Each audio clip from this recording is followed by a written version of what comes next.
오늘 제목을 본문을 좀 바꿔서 당신의 이름은 뭔지입니다. 이렇게 제목을 정해 보았습니다. 통일 왕국 시대를 거쳐가면서 다윗에 대해서 중요한 것을 몇 가지 언급해야 되는데 오늘 이 시간에는 그냥 요약해서 그냥 다음에 또 다른 기회가 있을 때에 다른 부분을 말씀드리기로 하고 다윗에 관한 말씀을 오늘의 말씀으로 정리하려고 합니다. 오늘 다윗에 관한 말씀을 정리하면서 다윗이 위대했던 성군이었던 그 모습들보다는 다윗의 그 연약한 모습을 오늘 이 시간에 한번 다뤄보기를 원합니다. 다윗은 시편 103편 14절에서 인간을 먼지에 불과한 존재라 그렇게 고백한 바가 있습니다. 이는 그가 하나님께서 우리의 체질을 아시며 우리가 단지 먼지뿐임을 기억하심이로다 그랬습니다. 최초의 사람인 이 아담은 사람이라는 뜻인데 붉다라는 붉은 흙이라는 티끌이라는 의미를 갖고 있지요.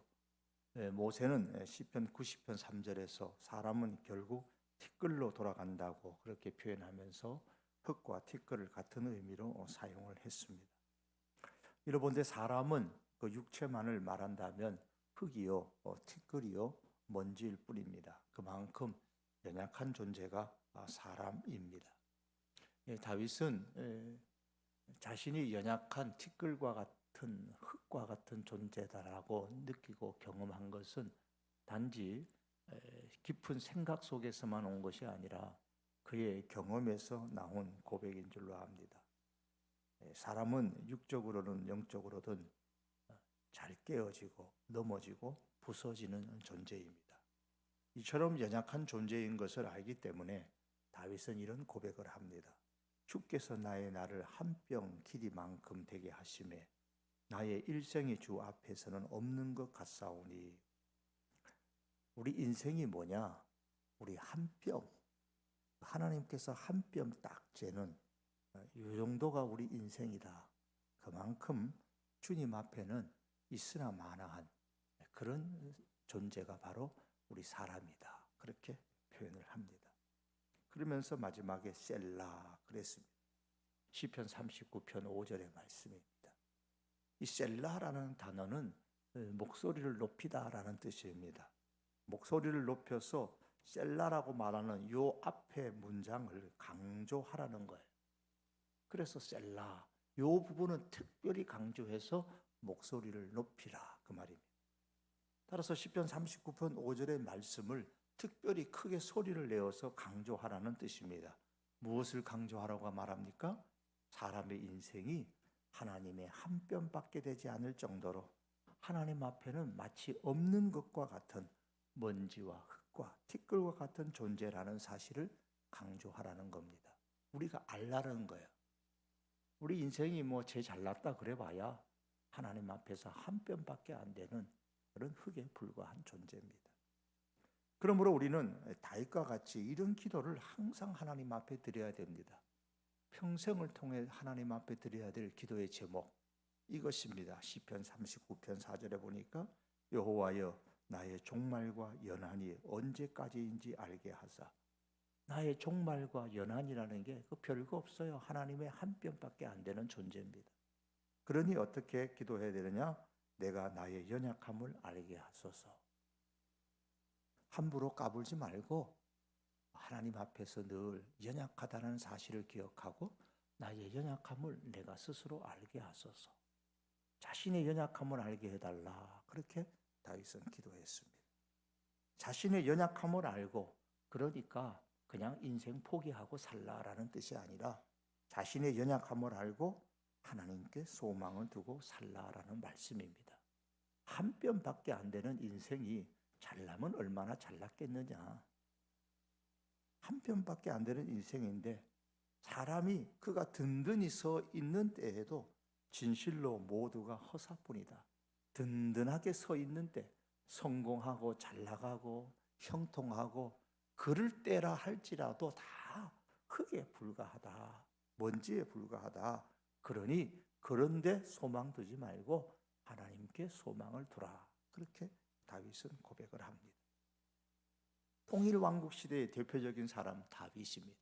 자, 이렇게 고백했던 다윗이 통일 왕국 시대의 대표적인 왕이죠. 다윗이 끼친 공적이 사실 많습니다. 정치적 공헌으로 따진다면 통일 왕국을 실현했죠. 통일 왕국. 사울 왕이 죽은 이후에 잠시 나라가 둘로 나뉘었습니다. 다윗은 그저 유다 지파의 지도자로서만 그렇게 옹립이 되어졌어요. 왕으로.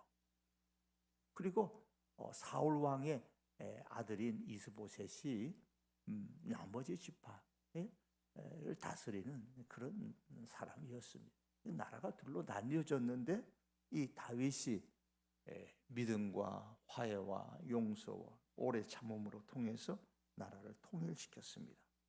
다윗이 나이가 30세에 왕위에 올라 40년 동안 다스렸을 때 헤브론에서 7년 6개월 동안 유다를 다스렸고, 유다 지파의 헤브론을 수도로 해서 7년 6개월 동안, 그리고 예루살렘에서 33년 동안 온 이스라엘과 유다를 다스렸더라. 통일 왕국을 나라를 이루었습니다. 나라를 통일했죠. 우리 대한민국에도 다윗과 같은 사람이 나타나서 남북을 통일시킬 수 있었으면 좋겠습니다. 다윗은 통일 왕국을 이룬 정치적 큰 공헌을 했습니다. 또한 다윗은 그 주변에 근접한 나라들을 정복하고 정복해서 이스라엘 사상 최대의 번영을 가져오게 했습니다. 물론 솔로몬 왕, 그 다음 솔로몬 왕 때에는 영토가 좀 더 위쪽으로 넓었지만은 그 기반은 모두가 다윗이 만든 것입니다. 그래서 예루살렘 궁을 지키는 상비군만 해도 28만 8천 명, 그것을 12달 매달마다 2만 4천 명씩 교대로 하면서 지킬 수 있게 군사력이 굉장히 강했습니다. 행정에 있어서도, 그리고 국사를 논하는 그런 모든 문제에서, 기록하는 문제에 있어서나 나라를 정말 반듯하게 정비했던 왕이 다윗이었습니다. 신앙적인 공헌은 역시 크죠. 종교 제도를 확립해서 이스라엘 종교 기반을 구축하고, 특별히 이 제사장을 24반열로 나누어서 한 주간씩 봉사할 수 있도록 이 신앙의 제도를 잘 정립을 했습니다. 특별히 많은 시편을 남겨서 신앙에 감화를 주었고, 우리 성경에 기록된 다윗의 시만 해도 그 수가 73편에 달합니다. 성전 건축을 하고자 했죠. 실제로 성전의 모형은 다윗 때에 만들어진 겁니다. 다윗이 이르되 여호와의 손이 내게 임하여 이 모든 일의 설계를 그려 나에게 알려주셨느니라. 그래서 다윗이 성전을 건축하려고 했지만 하나님께서 반대하시자 성전 건축에 사용할 예물을 많이 준비했습니다. 다윗은 역대상 29장 2절의 말씀처럼 하나님의 성전을 위하여 힘을 다하여 그렇게 준비를 했습니다. 사실 솔로몬의 그 성전은 다윗이 없으면 있을 수 없어요. 다윗이 사실은 모든 것을 다 준비를 했던 겁니다. 다윗은 이렇게 정치적으로 신앙적으로 대단히 큰 공적을 남긴 사람이었지만은 그가 고백한 것처럼 먼지에 불과한 사람이었습니다. 그가 하나님 앞에서 깨어지고 넘어졌습니다. 성경에 나타난 그가 범한 죄, 우리가 잘 아는 죄들이 몇 가지 나타납니다. 그런 사무엘하 11장에 보면 간통죄를 범했습니다. 그리고 그 여인의 밧세바, 그 여인의 남편을 살인 교사했습니다. 아침이 되면 다윗이 편지를 써서 우리아의 손에 들려 요압에게 보내니 그 편지에 써서 이르기를 너희가 우리아를 맹렬한 싸움에 앞세워두고 너희는 뒤로 물러가서 그로 맞아 죽게 하라. 이 밧세바의 남편 우리아를 맞아 전쟁에 내보내서 맞아 죽도록 그렇게 살인 교사했던 죄를 지었습니다. 다윗이 정욕을 참지 못하여서 우리아의 아내 밧세바와 간통하고 우리아를 살인 교사한 이후에 하나님께서 다윗에게 이런 말씀을 하셨습니다. 사무엘하 12장 7절에 8절 말씀입니다.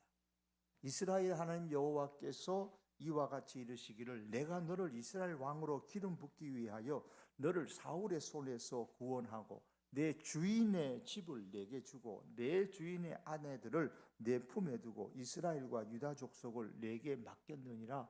만일 그것이 부족하였을 것 같으면 내가 내게 이것저것을 더 주었으리라. 하나님께서 선지자를 통해 주신 말씀이에요. 다윗은 욕심을 내다가 있는 것까지 빼앗기고 말았습니다.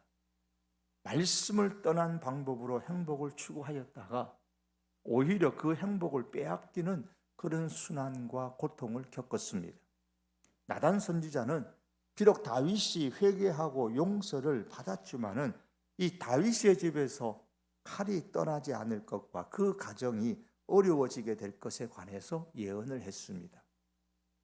다윗이 햇사람 우리아의 아내 밧세바를 취한 일로 인하여 나단 선지자를 통해 비유로 책망을 받았을 때에 이 다윗은 이렇게 말합니다. 자기가 바로 그 해당자인 줄 알지 못하고 뭐라고 말합니까?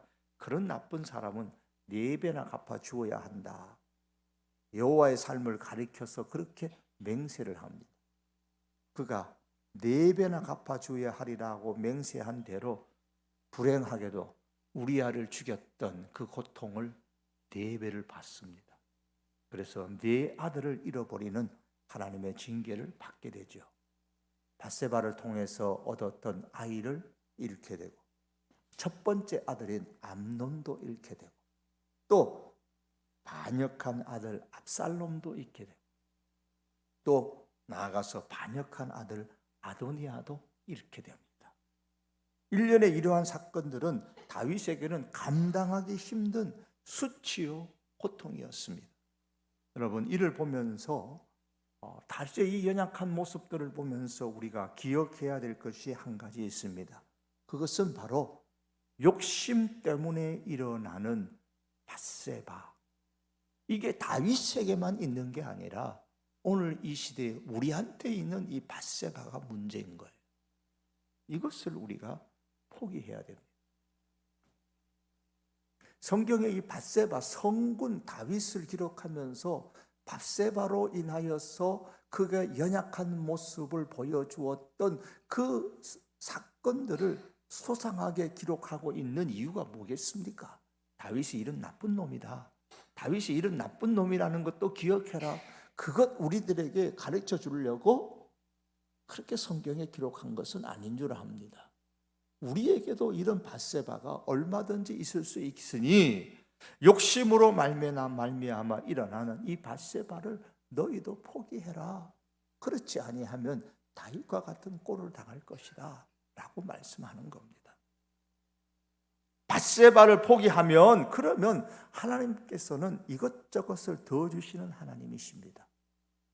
나는 이 밧세바를 취하면 행복할 것이다. 더 행복할 것이다. 그렇게 욕심을 피우지만 하나님은 말씀합니다. 아니다. 너 욕심내는 그 밧세바를 포기하면 내가 이것저것 너에게 더 줄 거다. 그렇게 말씀합니다. 사무엘하 12장 8절 읽어드린 것처럼 만일 그것이 부족하였을 것 같으면 내가 네게 이것저것을 더 주었으리라고 했습니다. 우리가 하나님으로부터 이것저것을 더 받지 못하는 이유가 2가지인 거예요.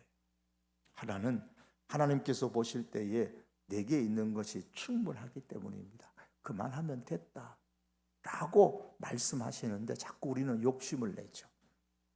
하나님은 다윗에게 많은 것을 주시고 말씀하시기를 만일 그것이 부족하였을 것 같으면 이라고 하셨습니다. 부족하지 않으면 더 주시지 않을 겁니다. 충분하다, 됐다. 부족하면 더 주시죠. 이것저것 더 받지 못하는 이유가 또 하나가 뭐냐? 바로 내게 있는 밧세바 때문인 것이죠. 우리의 삶에서 욕심을 절제하지 못하고 부당하게 행동하고 있는 것이 바로 나의 밧세바인 겁니다. 이 밧세바를 단념을 해야만 합니다.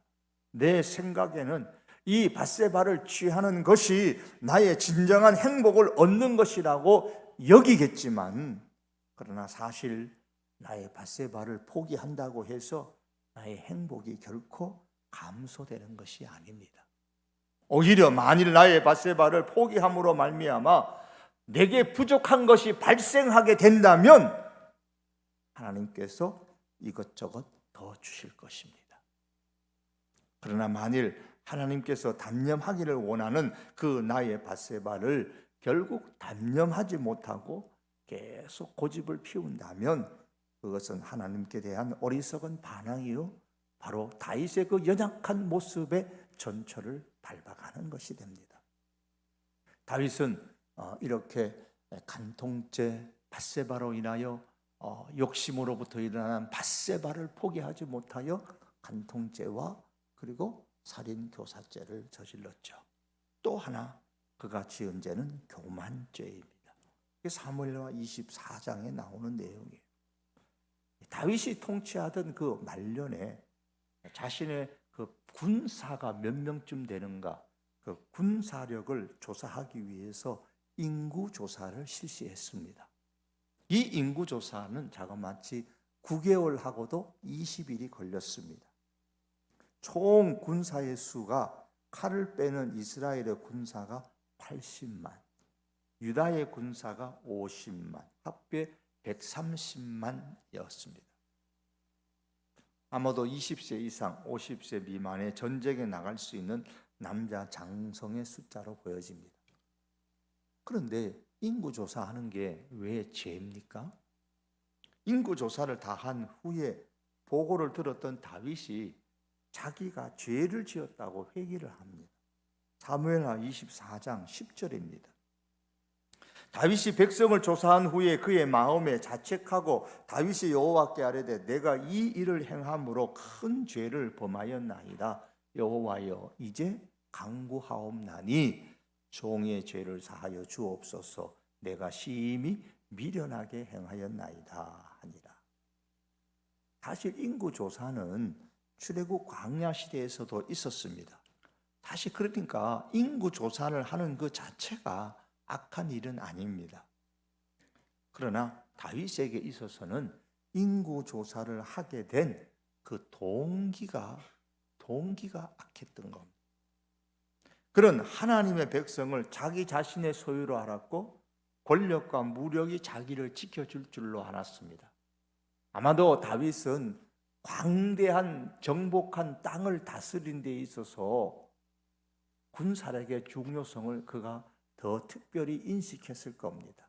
특별히 압살롬의 반역과 같은 그런 반역의 일들이 일어나서 한번 큰 일을 치르고 나서는 군사력의 중요성을 더더욱더 절감했을 겁니다. 그래서 권력과 무력이 자기를 지켜줄 줄로 그렇게 알았던 겁니다. 먼저 자신의 고백과 같이 자신은 하나님 앞에서 한 뼘밖에 되지 않은 먼지에 불과한 존재요, 따라서 전적으로 하나님을 의지해야 할 존재라는 사실을 잠시 그가 잊고 있었던 겁니다. 그러므로 하나님께서는 다윗이 인구조사한 것을 슬퍼하시면서 이스라엘을 쳤는데 이스라엘 땅에 전염병이 임하여서 죽은 자가 7만이라 그렇게 24장의 15절 말씀에 기록을 합니다. 그런데 우리가 이 사건에서 한 가지 짚고 넘어갈 문제가 있습니다. 사무엘하 24장 1절을 한번 보십시오. 24장 1절에 보면 여호와께서 다시 이스라엘을 향하여 진노하사 그들을 치시려고 다윗을 격동시키사 가서 이스라엘과 유다의 인구를 조사하라 하신지라. 지금 인구조사를 누가 하라 그래요? 하나님께서 다윗의 마음을 격동시켜서 너 가서 이스라엘과 유다의 인구조사를 하라. 그러니까 이 다윗의 마음에 막 이렇게 인구조사를 하도록 그렇게 만들었다는 거예요. 왜 그러냐? 자, 이 말씀과 같은 말씀인 역대상 21장 1절의 말씀을 보시면 이 역대상 21장 1절에 보시면 이렇게 말합니다. 사탄이 일어나 이스라엘을 대적하고 다윗을 충동하여 이스라엘을 계수하게 하니라 그렇게 표현했습니다. 사무엘하 24장 1절에서는 하나님께서 다윗을 격동하게 하셨다고 했고, 역대상 21장 1절에서는 사탄이 다윗을 충동했다고 했습니다. 어느 것이 맞는 말씀입니까? 둘 다 맞는 말씀이에요. 우리는 사무엘하 24장 1절과 역대상 21장 1절을 비교하여 볼 때에 이런 결론을 우리가 도출해 볼 수가 있습니다. 하나님께서는 다윗으로 하여금 사단으로 하여금 다윗을 충동질하게 만드는 것을 허락하신 겁니다. 마치 하나님께서 사단으로 하여금 욥에게 재앙을 내리는 것을 허락하신 이치와 같은 거예요. 사탄이 하나님께 욥이 괜히 그러는 게 아니라 가진 게 많으니까 하나님께 충성하고 신앙이 좋은 겁니다. 그래서 사탄이 참소하니까 하나님께서 이 사탄이 시험하는 것, 욥을 시험하는 것을 허락하시잖아요. 다윗이 바로 그 모양입니다. 사울이 번민하도록 사단이 악신을 사울에게 내리는 것을 하나님께서 허락하신 것과 같은 이치예요. 이런 경우 대부분 하나님의 시험이죠. 욥은 하나님의 시험에 통과했지만 사울 왕과 다윗 왕은 이 하나님의 시험에 통과하지를 못했습니다. 그래 인구 조사로 말미암아서 다윗이 하나님의 징계를 받습니다. 이 하나님의 징계를 그러면 어떻게 풀 수 있는가? 그게 오늘 우리가 읽었던 본문의 말씀입니다. 다윗의 경우에는 하나님의 징계를 어떻게 풀었느냐? 회개와 예배로 풀었습니다. 사무엘하 24장 이제 18절 19절의 말씀입니다. 이날에 가시라는 선지자예요. 가시 다윗에게 이르러 그에게 이르되 올라가서 여부스 사람 아리우나의 타당마당에서 여호와를 위하여 제단을 쌓으소서 하며 다윗이 여호와께서 명령하신 바 갓세 말대로 올라가니라. 하나님의 말씀이 갓을 통하여 다윗에게 주어졌어요. 다윗은 이 갓 선지자의 말대로 순종을 했습니다. 앞서 밧세바의 사건 때에도 나단 선지자를 하나님이 보내셨는데 이 나단 선지자의 말대로 순종을 했어요. 다윗은 이 당시에 최고의 권력자였습니다. 그가 말 한마디만 하면 갓 선지자나 나단 선지자는 그냥 한순간에 그냥 그 목을 날릴 수가 있습니다. 그런데 다윗은 그 선지자의 말대로 순종을 합니다. 그런데 사울 왕은 사무엘의 말대로 순종하지 않았습니다. 하나님의 말씀이 내 귀에 들릴 때에 하나님의 말씀으로 들리는지 사람의 말로 들리는지 우리가 이거는 심각하게 우리가 고민해 보셔야 됩니다. 하나님의 말씀이 내 귀에 들릴 때, 말씀이 하나님의 말씀으로 내 귀에 들릴 때 그때 과연 나는 순종하는가 불순종하는가? 이것은 통일왕국 시대에 사울 왕이 되는가 다윗 왕이 되는가의 아주 중요한 문제를 결정하는 것과 같은 겁니다. 다윗이 여호와께서 명령하신 바 갓세 말대로 올라가니라 그랬어요. 이런 경우라 그러면 쉽게 이해가 되지요. 하나님께서 지난 밤에 다윗에게 말해서 다윗아 너 잘못했지. 내가 갓 선지자를 통해서 너한테 말할 테니까 갓 선지자를 통해서 하는 말을 너 잘 들어야 된다. 사전에 하나님께서 다윗에게 이런 말을 다 하셨고, 그리고 그 다음날 돼서 갓이 와가지고 하나님께서 이렇게 하라고 했으니 올라가세요. 그랬다고 한다면 다윗이 갓의 말대로 올라가니라 순종하는 것은 얼마나 쉽겠어요. 그죠? 우리도 그 정도는 할 수 있겠죠. 그러나 앞부분이 없는 거예요. 하나님께서 다윗에게 먼저 와서 말씀하시는 게 없어요. 그냥 갓 선지자가 다윗에게 왔어요. 하나님께서 너 이거 잘못했으니 올라가서 이렇게 하라고 하십니다. 그랬더니 다윗이 갓의 말대로 올라가니라 그랬습니다. 이것이 귀한 겁니다. 이것이 하나님의 은혜로 나아가는 길이에요. 어디로 가라고 합니까?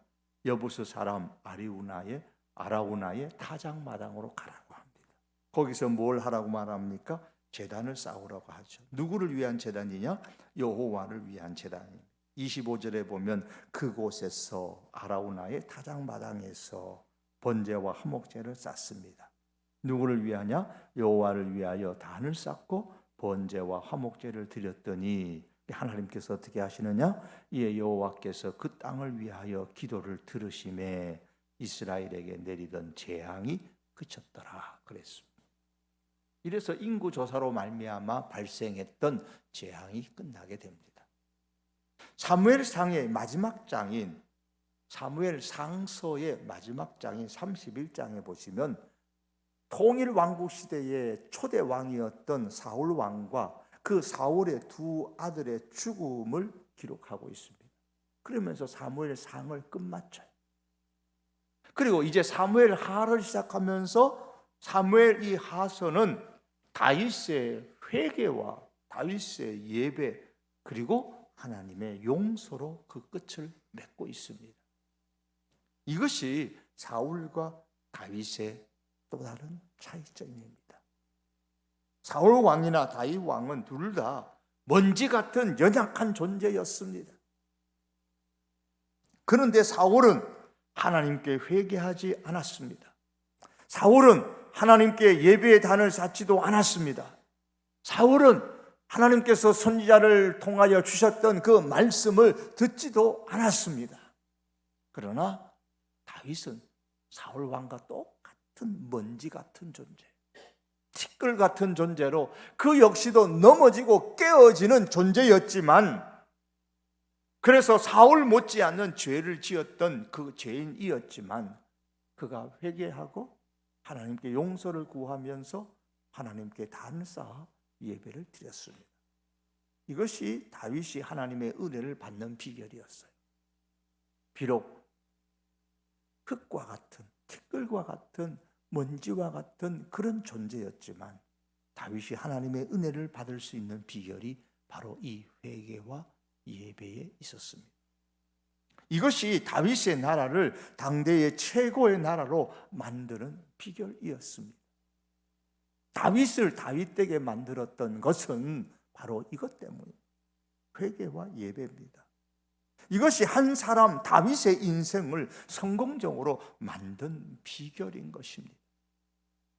먼 훗날에 우리 예수님께서는 한 이방 여인 앞에서 말씀하십니다. 아버지께서는 이렇게 자기에게 예배하는 자들을 찾으시느니라. 예배하는 자들을 찾으신다고 하셨습니다. 여러분, 못났다고, 부족하다고, 티끌과 먼지와 같은 존재라고 성공하지 못하는 것이 아닙니다. 못났다고, 부족하다고 하나님께서 쓰지 않으시는 것도 아닙니다. 사람은 다 본인은 잘났다고 그래도 그냥 도찐 개찐입니다. 도찐 개찐이에요. 다 하나님 앞에 그저 한 편밖에 안 되는 그런 존재가 우리 사람입니다. 아무리 형통하고 성공했다고 할지라도 하나님 앞에서 먼지에 불과한 존재가 바로 우리 사람입니다.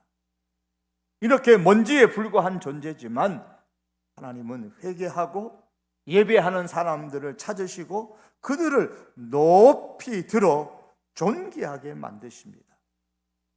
우리의 삶이 날마다 회개의 삶이 되어야 될 이유가 여기에 있고, 우리의 삶이 예배하는 삶이 되어야 될 이유가 여기에 있습니다. 이스라엘에 내리는 재앙이 그쳤더라. 다윗이 선지자의 말씀을 듣고 올라가 회개하고 단을 쌓아 예배를 드렸을 때에, 그때에 하나님의 은혜가 임하였고 그에게 그 나라에 임하였던 재앙이 끝났습니다. 다윗이 어디서 제단을 쌓았습니까? 오늘 말씀에 아라우나의 타작마당에서 제단을 쌓았다. 그렇게 20절 24절에 말씀을 하고 있습니다. 왕이 아라우나에게 이르되 그렇지 아니하다. 내가 값을 주고 내게서 살이라 값없이는 네 하나님 여호와께 번제를 드리지 아니하리라 하고 다윗이 50세겔로 타작마당과 소를 사고 그곳에서 여호와를 위하여 제단을 쌓고 번제와 화목제를 드렸더니 이에 여호와께서 그 땅을 위한 기도를 들으시매 이스라엘에게 내린 재앙이 그쳤더라. 왜 하필이면 아라우나의 타작마당일까요? 너 아라우나의 타작마당 거기에 가서 제단을 쌓으라고 하나님께서 갓 선지자를 통하여 말씀을 했어요.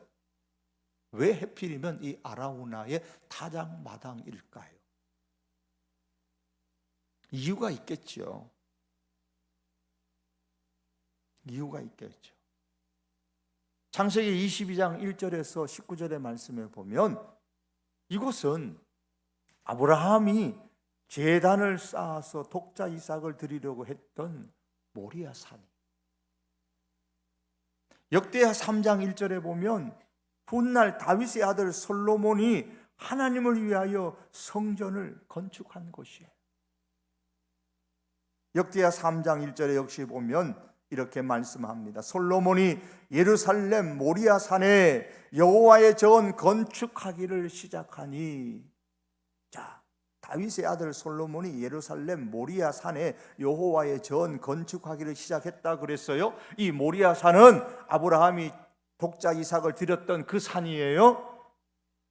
그것은 전에 이 모리아 산에 여호와의 전 건축하기를 시작했는데 그것은 전에 여호와께서 그의 아버지 다윗에게 나타나신 곳이요 여부스 사람 오르난의 타작마당에 다윗이 정한 곳이라. 그렇게 역대하 3장 1절은 말씀합니다.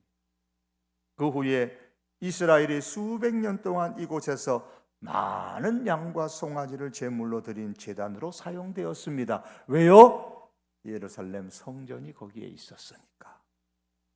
구약 제사의 제물이 예수님을 상징하는 것이라면 결국 제물을 드리는 장소는 아라우나의 이 타작마당은 결국 갈보리를 상징하는 곳이 되는 겁니다. 갈보리를 상징하는 거예요. 우리의 죄를 위해서 제물이 되어 돌아가셨던 그 갈보리. 다윗이 제단을 쌓아 제물을 드린 것은 곧 다윗의 죄가 제물로 전가된 것이기 때문에 이것은 곧 다윗 자신이 제물이 되어 하나님께 드려진 것을 레위기에 근거할 때에 그런 의미로 봅니다.